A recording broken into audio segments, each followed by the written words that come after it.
Good afternoon, everyone. This is Eric, and it's a pleasure to join you all. I can't see anyone, so it is kind of weird in that regard, but it's great to be here. Renee, thank you for the introduction, and Grace, if you're there, really happy to join you today.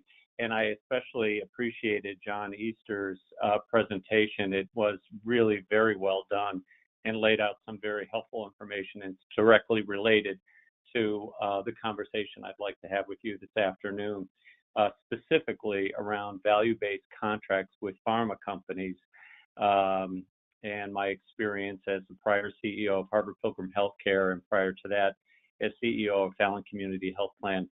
And perspective here, I am not a clinician, but in most of my professional career, I was either leading an integrated healthcare system or a physician group practice. So I have a great deal of respect for the challenges and opportunities in the healthcare setting, and really the power of connecting payer and provider and information together to help patients and populations really achieve a better clinical and satisfaction outcome than they could otherwise. So I am a big believer in particular around regional healthcare systems, and I believe they, with the multi-specialty group practices, will be able to benefit a great deal about what we're talking on here today, and they have in other spaces as well. So certainly, let me just kick off the conversation. I don't have slides, but look forward to questions. I will speak to my experience at Harvard Pilgrim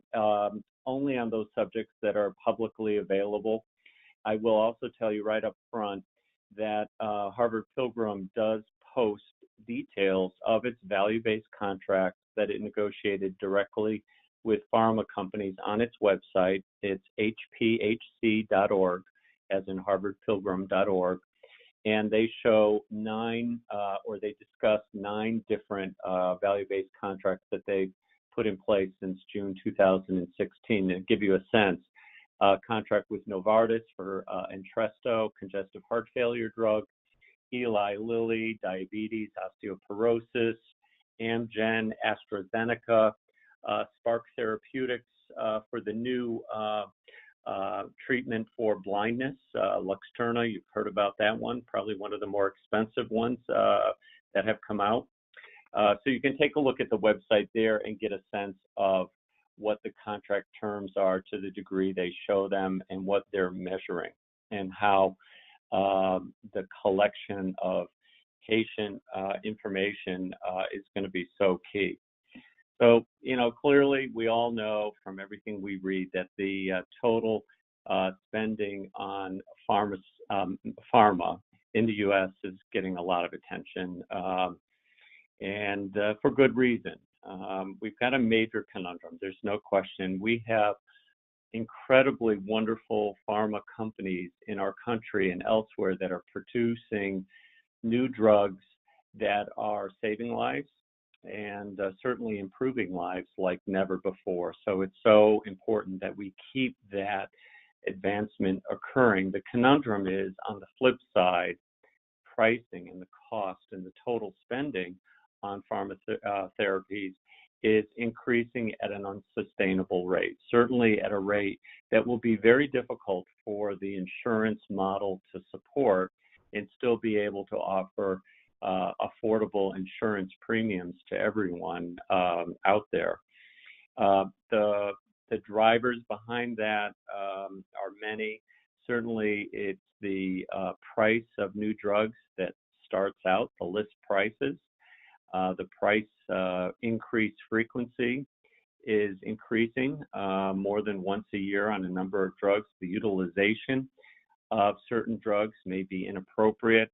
As John Easter even said, unfortunately, patient adherence is not where it needs to be, and we're spending substantial dollars on drugs that are never even taken or may end up going unused or bad. From a price perspective, here are some data points. In 2012, 12 of the 13 new drugs approved for cancer indications were priced north of $100,000, and that's up from just $30,000 to $50,000 in 2005. Harvard Pilgrim did produce a report in Health Affairs recently, a couple of months ago.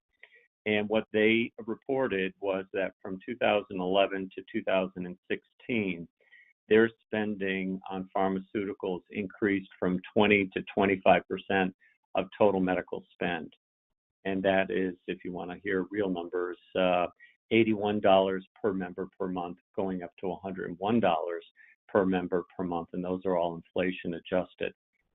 So the bottom line here is that the amount of spending is going up at an unsustainable rate. Yes, there are real values that are occurring, but we also know that there is spending that's not producing real value that the healthcare system needs to be able to show. On the flip side, it's really hard, as you can imagine, for physicians because the direct-to-consumer advertising is still very strong and very effective, and the physicians are feeling the pressure from their patients to receive certain drugs every day. And maybe it's the right drug for that patient at that time, maybe it's not, but we do need to find ways to make sure that these various pharmacy therapeutics are getting to the right patient at the right time. Clearly, there is no one silver bullet that's going to address this rapid rise in pharma spending. Everyone wants to find that silver bullet. It's not here. Problems exist with the list price setting and not being well aligned with, or even being measured to be aligned well with the value. There's a lack of competition, as you know, as new drugs come out and there's no others. It's essentially a monopoly. We have issues of brand versus generics, and also patent protection gaming that's occurring. We have some in the industry that are paying generic producers not to produce generics, to sell more of the brand. We've got delays with FDA approval. We have political and social issues in the United States around the use of biosimilars, and the list goes on and on. And clearly the Trump administration and Secretary Alex Azar, as you all know or may know, was previously with Eli Lilly, so he knows and understands the pharma industry.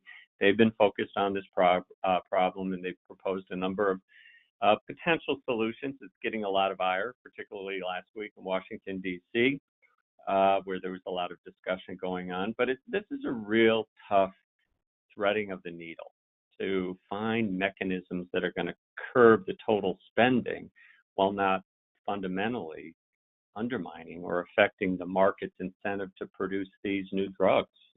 Because, at the end of the day, we need to make sure that people have access to these existing and new therapies to improve their health. So that's the issue. We know it's there. We know it's continuing. What can we do about it? And as I said, there are many strategies that need to be pursued.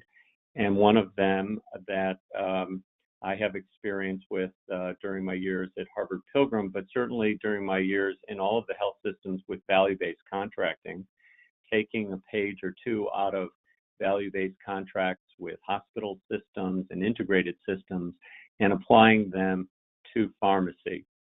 And while this sounds kind of simple, I got to say, this is not easy administratively. And I think this is one of the big issues here. Why don't we see more of this occurring in the U.S. healthcare system? To negotiate a value-based contract with a pharma company is actually easy. And I really appreciate the pharma industry's real interest and desire to sit down with payers and pharmacy benefit managers to negotiate meaningful value-based contracts. The real challenge here, as you can imagine, is how do you measure the outcomes? How do you measure if the value-based contract is really making a difference for the patients and the patient population? Now, in my opinion, this is just my opinion, value-based contracts are good and they can provide some degree of economic pressure on the pharma industry around price and around spending and utilization. In my view, and in the view of other insurance executives with whom I've connected and pharmacy companies, the real value here is using value-based contracts as a means for producing better clinical outcomes and to ensure that the utilization of this medicine is aligned with the particular needs of the patient. We have many, many patients, as you can imagine, if you're in this industry, that are receiving medicines that maybe it's just not appropriate. And we need to find ways, better ways, to ensure the right patient is getting that medicine for the right condition at the right time. When I think about the cost and time of administering these value-based contracts, I see it as a great opportunity for all of the major players in this setting to work together and figure it out. It doesn't need to be just the payers that are administering it and measuring it, or it could be the PBM, it could be the pharma company, it could be a collaboration. It could be done in a number of ways. It's a matter of the parties sitting down and figuring out who has the data and how we can best calculate what we want to do. If I think about the value-based contracts that Harvard Pilgrim set up, and again, this information is public on their website, they look at a number of the variables that are negotiated at the time of setting up the contract.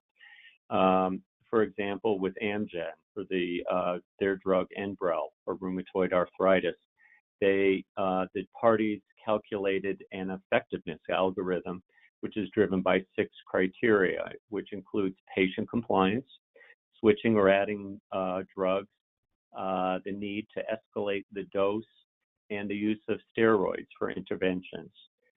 Other contracts may look at emergency department utilization. Has it gone up? Has it remained the same? Or actually, has it gone down? So there are a number of variables that go into measuring the outcomes of the negotiated contract, and the data that payers typically have is just not sufficient at the end of the day to measure the outcomes. The data that payers have, which is easily available to them, are lab information, refills of drugs, professional visits, emergency department visits. And the area that we have the least amount of data and needed really to be successful in the long haul, and this is not an overnight change, of course, is around patient engagement and patient compliance, and simply monitoring how frequent the prescription is refilled. It's a very rough proxy for the utilization. But what we really need to do as an industry, as we look at value-based contracts, and this is not just with pharmacy, but in any provider value-based contracting, is to look at and to hear the patient stories and to combine that information with the other data that the payers have easy access to and have real good experience accessing those data. I would summarize in saying that our objectives here, really from an industry perspective, are multifold and in no particular priority order. One, we need to and want to understand the clinical value of a drug on a population. Second, we want to understand the real-time value of a drug for a patient and to provide this information to the patient's clinicians so that we can make collectively appropriate real-time clinical decisions, and use that information. Does the patient stay the course? Should there be a change of the course of treatment, go off the treatment, go to a different therapy? But this can be used in a very practical, meaningful way.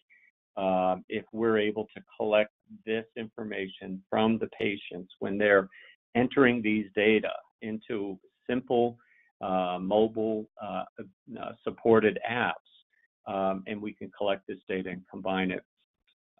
If we can put an easy to use tool in the hands of regular patients like you and me, and we can communicate with others, other regular people that are just struggling with the same illness, the same challenges, the same fears that we all have, all with a goal of using that tool kind of like a group therapy. It empowers the patients to achieve the best health that they can. It also produces a kind of population data that most of us in the healthcare field just don't have, and we absolutely need in order to achieve the goals of what most of us are following, and that is of the triple aim. We want to improve the patient experience on quality and service. We want to improve the health of the population, and we want to decrease the cost of care. So my point here in closing would say that it's essential we keep moving forward with value-based contracts. Certainly in the pharma world, these are new. The data are just coming in to measure as best the industry can of the value of them. But without question in my mind, we have a real opportunity to listen to the patient, to hear what she has to say, and to help them interact with other like patients so that they are best positioned to manage their health going forward.